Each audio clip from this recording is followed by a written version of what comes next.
Welcome to the Camp Peters YouTube channel. In this video, we will be going over front end protection for the third generation Toyota Tundra. Specifically, we are going to go over the skid plates and a full-size front bumper. I do have with me right now the skid plates, so I'm going to put those on first today. This is not going to be a step-by-step video. I will put a link in the description below to those videos if you would like to see them. To give a disclaimer about the two products I will be installing, I was sent these for the marketing company to write an article for. However, they are not paying me to do this video or give a positive impression of them. So at the end of this video, after the install and after I've had them on for a little bit, I'll be sure to give you an honest impression of what I think of these products. These Ironman 4x4 skid plates, they are about 60 pounds, so they are not light. We're just gonna tear this open real quick and lay it out. This is the back of the skid plate that protects the transmission. This is the front of the skid plate that protects the approach angle.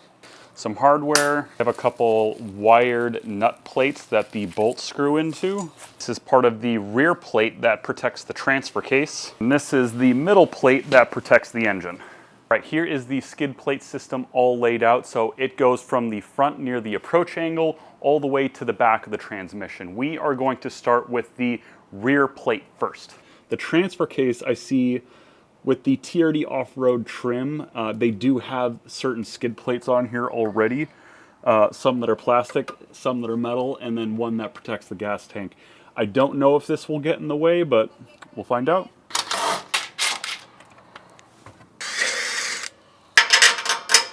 Perfect, just big enough. Just gonna take some Lunar Rock paint pen, circle it in there, cover the whole exposed areas. So I'm gonna feed this through the cross member, and the reason they have this wired is so you can help guide it. Yeah, got the skid plate right here. Okay, I just have that hand tight right now, which we're gonna need to do with all the plates just to make sure everything seats correctly. All right, now we need to feed this transfer case plate in. Everything's fitting smoothly so far. Okay, next we are going to throw on the front plate.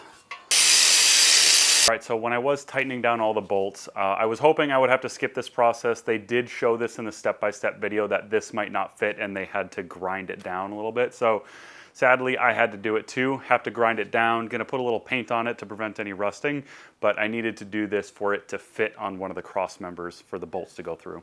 All the bolts are recessed into the skid plates, so they're preventing any snagging. Now that the skid plates are installed, I just have to wait for my bumper to come in. I do love this Ironman bumper, the stealth one, but unfortunately it just does not cover the full width of the vehicle, and I have a lot of personality marks on here. So the new bumper will completely cut off here and protect the whole front end of this truck, which will be much needed. Oh yeah. Finally got it in. Now about a month later after installing the skid plates, the bumper finally arrived, so we're gonna tear apart this front end and put it on. Oh, thanks, Beaky.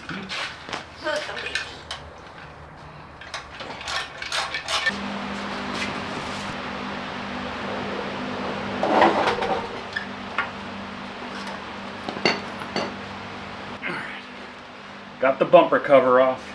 One thing I am really looking forward to with this full-size bumper is repairing these fenders. Like, stuff just kind of like hangs in the wind, so I'm really looking forward to have a rigid front end.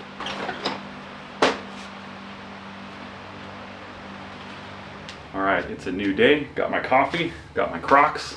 I'm ready to do this. To give you a little recap of what I've done so far, I've taken the bumper cap off and I've taken the grill and all the other plastic bumper part off. A lot of the time consuming was taking the wires out of the marker lights in the grill, the LED bar, and the winch itself. So getting a lot of those wires out of there because I know I won't be using those again, doing some prep work with the grill. And now I have to take this winch tray out and put the new one back on for that big bumper. And that's where we're gonna start today.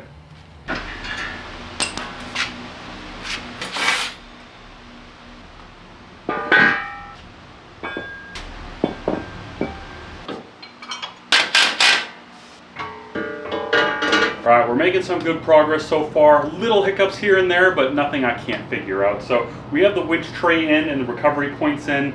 The next I'm cutting a little bit of the plastic on the bumper. So This was part of the lower bumper. It's what holds the fog lights, but this was snapped because I off-road. Thankfully, I had to cut this away. This will no longer be used, And probably my favorite part that I have to cut away is this is the driver's side lower bumper. So just getting up real nice and close, you can see there's this very defined scratch. It's gouged in this bumper. So I'm going to be cutting away pretty much all of this and down, which I'm super excited for.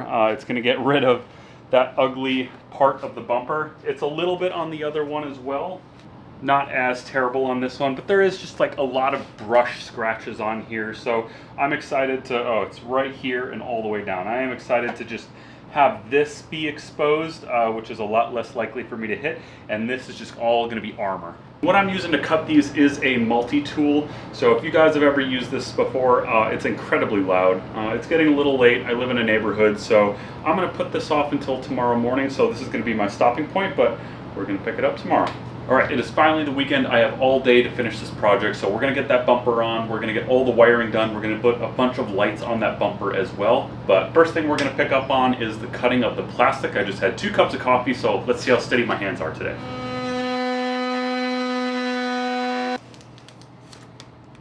We got both sides of the bumper cut. That was the initial cut, and now we have to make a rounded cut. So they give you this little printable worksheet, arts and crafts, that you have to put together yourself. This will be interesting, but we have to draw essentially where we're cutting off, and we're just cutting a big loop right there.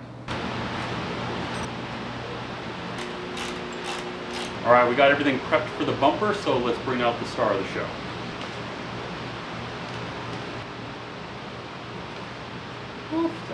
This thing is a beast, so now we have a lot of prep work to do on mounting the lights and getting the wiring all situated. My wife Amanda was very sweet. She made a drink for me because she was a little bit concerned, and I'll show you why. It is over 100 degrees working in this garage. This California heat is no joke. We have come to the part where I can no longer do this myself. I need to get this bumper hoisted up by moi, and then my lovely wife Amanda is going to help push the bolts through to hold it in place while we get the other ones in. Oh. Stop. Oh my God. Oh.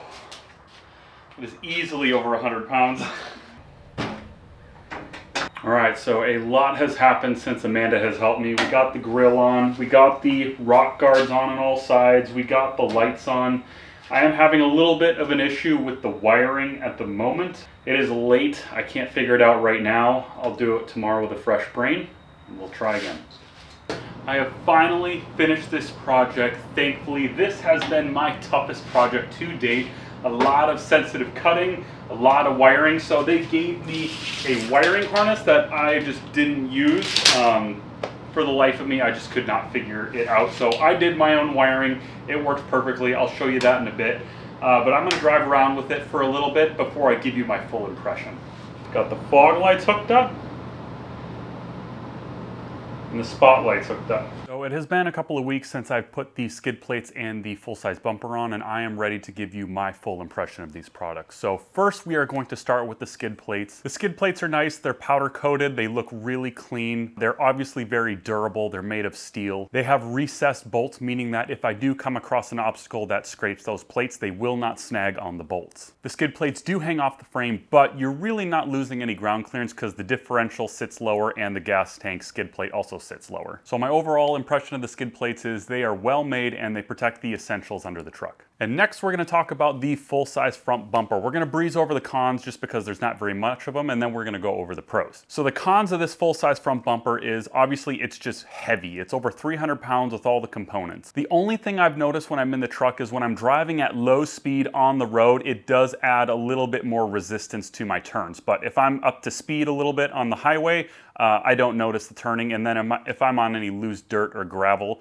I also don't notice it. So let's talk about the pros. There is just obviously so many. Let's talk about first of the ground clearance. The ground clearance is increased, the approach angle is increased. You have a lot more room for the tires, so when I'm at full lock, I'm not rubbing on the fender liner or anything like that. They have gravel guards to protect everything under the truck all the way to the skid plate, and they protect all the way to the full width of the truck. This bumper retains all of the factory parking sensors and radar and camera, so it works with your airbag and you have all of your safety features. This bumper has a lot of room for lights. So we have the cube lights in amber right here, and you have another spot where the fog lights could be. I don't run these cube lights on the road because they are a little bit bright and I just wouldn't feel comfortable having that in people's face. These 7-inch spotlights are super bright. They push out hundreds of meters, more than I would ever need, but honestly, you really can't have too much lights. They have ditch light mounts on the corner of the bull bar as well, and they have a lot of vents to help with circulation. They have these 2 holes here that you can access your winch, and they obviously have these big recovery points on here as well. The craftsmanship of this bumper is super well made, beautiful powder coat, beautiful looking welds, and it's a very well thought out design. Now this bumper is a little bit on the higher price range, but honestly with all the features packed into this, it is absolutely worth it. I think this thing is a beast and it will tackle any terrain that you put it into. Now for the wiring for the lights, I just did my own wiring to my Switch Pro. I could have used the harnesses, but it just seemed like a lot of extra wiring that I did not need, so